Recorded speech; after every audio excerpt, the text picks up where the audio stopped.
And now for another take on the convention process, I'm joined by California Senator Alex Padilla. He assumed Vice President Harris's seat in the Senate when she joined the White House, and he has endorsed her for president. Senator, welcome. Thanks for joining us. Thanks for having me. Good evening. So it seems as if the party has now essentially lined up behind Vice President Harris. There's some folks we've heard who are still sort of talking about a mini primary or open convention of some kind, but are there any murmurs you're hearing about anyone who might step in to challenge her at this point? No, not at this point. And even though there was some chatter about the possibility, yesterday in the wake of President Biden's announcement, I didn't really see that happening. You've seen the outpouring of endorsers and supporters from coast to coast and everywhere in between. I think it's both a reflection of the strength of Kamala Harris, now our soon-to-be official Democratic nominee for President of the United States. But as a Californian, it doesn't come by any surprise. I've known her, I've worked with her for a couple of decades now. If there's one thing about Kamala Harris, is that she is truly a coalition builder. It's what you need to be successful in California. It's what the party and the country needs at this moment. So I'm thrilled to be on board and happy to do whatever I can for the next 106 days to make sure that we win in November. Well, as President Biden endorsed her to take his place at the top of the ticket, she issued a statement and she said something that stuck out. She said she intends to earn and win the nomination. What does that earn mean to you? What does she need to do? Yeah, well, I think there's two parts. First, to earn this opportunity because of her decades of public service, her tremendous track record, the values that she brings to the table. In the near term, yes, this is nothing to be taken for granted. There is respect for delegates and Democrats beyond that. So, we're not talking about this being January before the primary season. We've gone through the primary season. More than 14 million voters voting for the Biden-Harris ticket. And so while, appreciative of President Biden's service, not just the last 3.5 years, but throughout his career, he has chosen to step aside and he has thrown his weight behind Vice President Harris. The rules of the party are such that it will be formalized at the convention. And so Vice President Harris, I think, is being respectful in that, as the reporting has covered. She's working the phones. She's reaching out not just to members of Congress on the Hill, but elected leaders, community leaders throughout the country, asking for people's support. People are enthusiastically offering their support.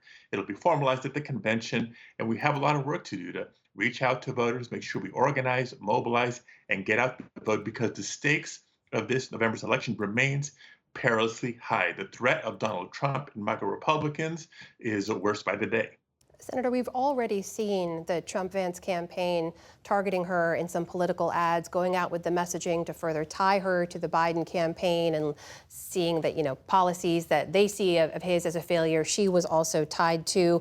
Could a challenger at some point right now actually inoculate her from those kinds of attacks, to say that she did go through a process? There wasn't an anointing of any kind here.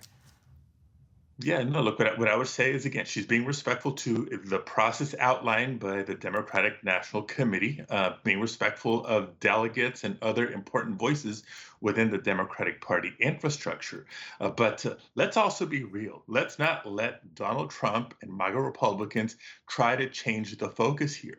They're going to try to attack her because they're misogynistic, they are racist, and worse. They're trying to attack her because they want to pivot away from their agenda. We just came off of the Republican National Convention, a week long of Project 2025 talking points with speaker after extremist speaker spewing lies, spewing falsehoods, spewing a radical agenda. When I talk about the stakes being huge this November, that's what's at stake. We know what we'll get with the Republicans and Donald Trump, and nobody wants to go back to the disaster of his administration.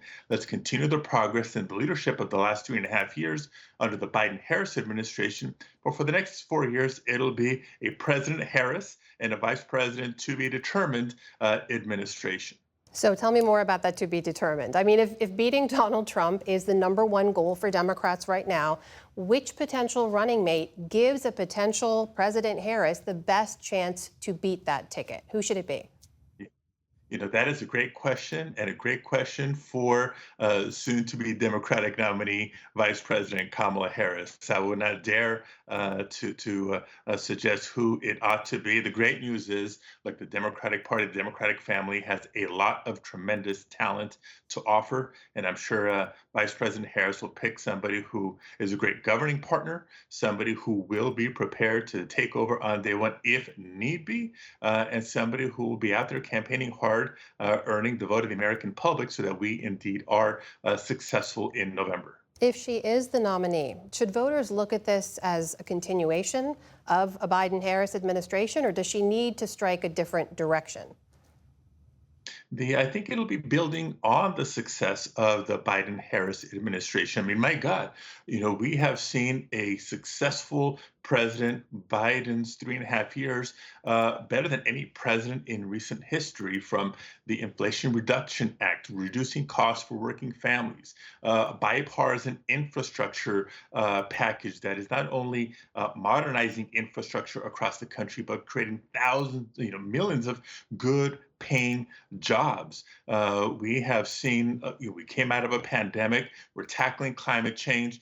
The CHIPS and Science Act really putting the United States back in a leadership position globally when it comes to chips and semiconductors, and there's more to build on. What I'm eager to hear is the voice of Vice President Harris, a prosecutor, let's not forget, up against the voice of Donald Trump, a convicted felon. Let's take them to task when it comes to reproductive rights. Let's take them to task when it comes to voting rights, and so much more. It's going to be an exciting campaign, and I'm looking forward to 4 more fruitful years when President Harris is in the White House.